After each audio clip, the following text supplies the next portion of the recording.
தூய ஆவியே அன்பினாவியே துணையாளரே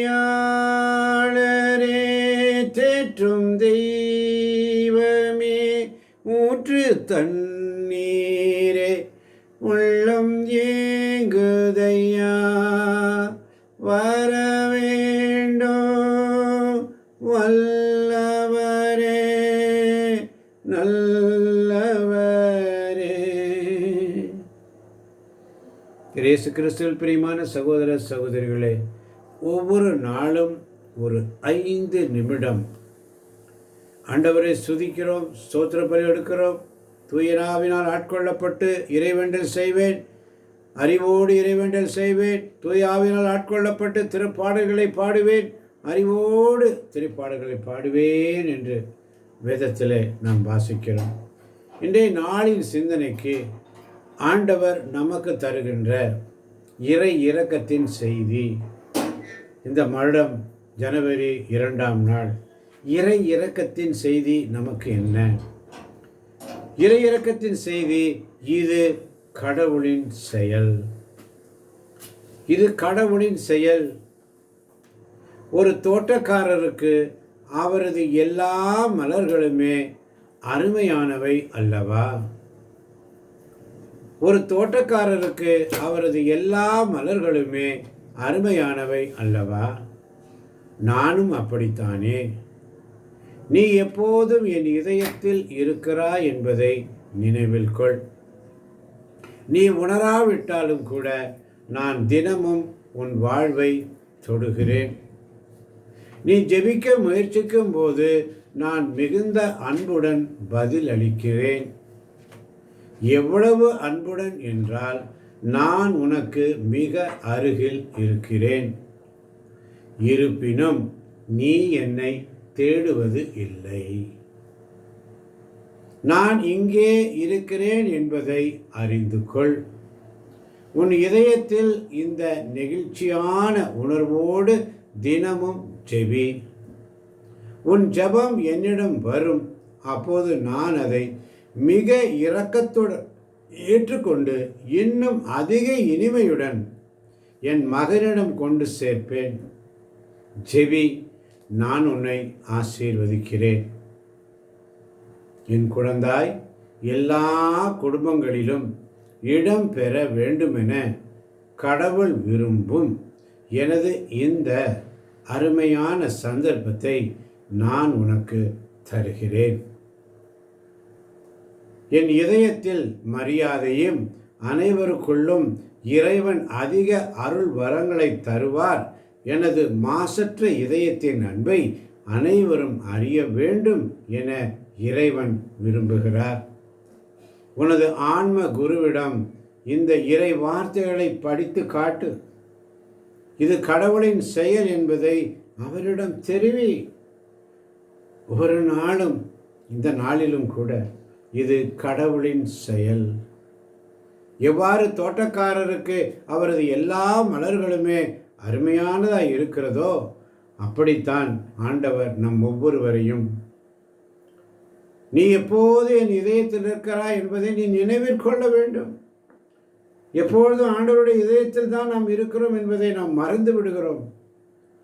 உணராவிட்டாலும் கூட நான் தினமும் உன் வாழ்வை தொடுகிறேன் என்ற உணர்வு நமக்கு வேண்டும். நீ ஜெபிக்க முயற்சிக்கும் போது மிகுந்த அன்புடன் பதிலளிக்கிறார். ஜெபிக்க முயற்சிக்கும் பொழுது மிகுந்த அன்புடன் பதிலளிக்கிறார். அதனால தான் திருப்பாடல் 103 கடவுளுடைய அன்பை குறித்து பார்க்கும் பொழுது அவர் நம் குற்றங்களை எல்லாம் மன்னிக்கிறார், நம் நோய்களை எல்லாம் குணமாக்குகிறார், நம்முடைய உயிரை படுகொலியில் நின்று மீட்கிறார், பேரன்பையும் இரக்கத்தையும் மணிமுடியாக சூட்டுகிறார், நம்முடைய வாழ்நாட்களை எல்லாம் நிறைவுற செய்கிறார், நம்முடைய இளமை கழுகின் இளமை புதிதாய் பொலிவரும். ஆண்டவரின் செயல்கள் நீதியானவை, ஒடுக்கப்பட்டோர் அனைவருக்கும் அவர் உரிமைகளை வழங்குகிறார் என்ற இது கடவுளின் செயல் என்பதை நாம் உணர்ந்து கொள்ள வேண்டும். அன்பார்ந்தவர்களே, ஆண்டவர் இரக்கமும் அருளும் கொண்டவர், நீடிய பொறுமையும் பேரன்பும் உடையவர். இது கடவுளின் செயல். அவர் எப்பொழுதும் கடிந்து கொள்பவர் அல்ல, என்றென்றும் சினம் கொள்ளுபவரும் அல்ல. இது கடவுளின் செயல். அவர் நம் பாவங்களுக்கு ஏற்ப நம்மை நடத்துவதில்லை, நம் குற்றங்களுக்கு ஏற்ப நம்மை தண்டிப்பதில்லை. இது கடவுளின் செயல். அவர் தமக்கு அஞ்சுவோருக்கு காட்டும் பேரன்பு மண்ணினின்று விண்ணளவு போன்று உயர்ந்திருக்கிறது. இது கடவுளின் செயல். தந்தை தன் பிள்ளைகள் மீது இரக்கம் காட்டுவது போல் ஆண்டவர் தமக்கு அஞ்சுவோர் மீது இறங்குகிறார் என்பது கடவுளின் செயல். எனவே என் உயிரே, என் நெஞ்சே ஆண்டவரை போற்றிடு, என் முழு உள்ளமே அவர் திருப்பெயரை ஏற்றிடு. என் நெஞ்சே ஆண்டவரை போற்றிடு, அவருடைய கனிவான செயல்கள் அனைத்தையும் மறவாதே. இது கடவுளின் செயல் என்பதை மறந்து போகக்கூடாது. ஒவ்வொரு நாள் ஒரு 5 நிமிடம் ஆண்டவருக்காக செலவிடுவோம். இது கடவுளின் செயல். இந்த நாளிலும் கூட ஒவ்வொரு நாளும் அவருடைய உடன்படிக்கையை கடைபிடித்து அவரது கட்டளைகளின்படி நடப்பதில் கருத்தாய் இருப்போருக்கு இது நிலைக்கும் கடவுளுடைய செயல். மறந்து போகக்கூடாது. ஒவ்வொரு நாள் அவருடைய திருவுளம் படி நடக்கின்ற பணியாளரே, அவரை போற்றுங்கள் என்று வேதம் சொல்லுகிறது. என்ற சிந்தனையோடு இதை கேட்கப் போகின்ற யூடியூப் வழியாக கேட்கப் போகின்ற ஒவ்வொரு பிள்ளைகளையும் ஆண்டவர் ஆசீர்வதிக்கிறார். சங்கீதம் 104:33 சொல்வது போல, நான் வாழும் நாளெல்லாம் ஆண்டவரை போற்றி பாடுவேன், என் உயிர் உள்ளவரையிலும் என் கடவுளுக்கு புகழ் சாற்றிடுவேன் என்ற சிந்தனையோடு கடவுள் உங்களை நிறைவாக நிறைவாக நிறைவாக ஆசீர்வதிக்கப் போவதற்காக இந்த புத்தாண்டிலே இந்த 2ஆம் தேதி அருமையான முதல் வெள்ளிக்கிழமை, வருடத்தின் முதல் வெள்ளிக்கிழமை, ஆண்டவருடைய மாசற்ற இருதயத்தின் முகத்தை பார்ப்போம். அவருடைய இதயத்தில் நீ வந்ததற்காய் நன்றி என்று சொல்லுகிறார்.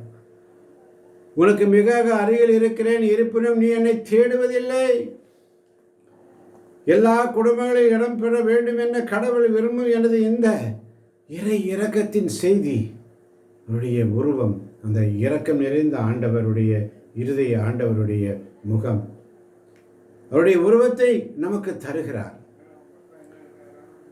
அவருடைய வார்த்தையின் வழியாக நமக்கு புத்துளையற்றி மீட்டுகிறார்.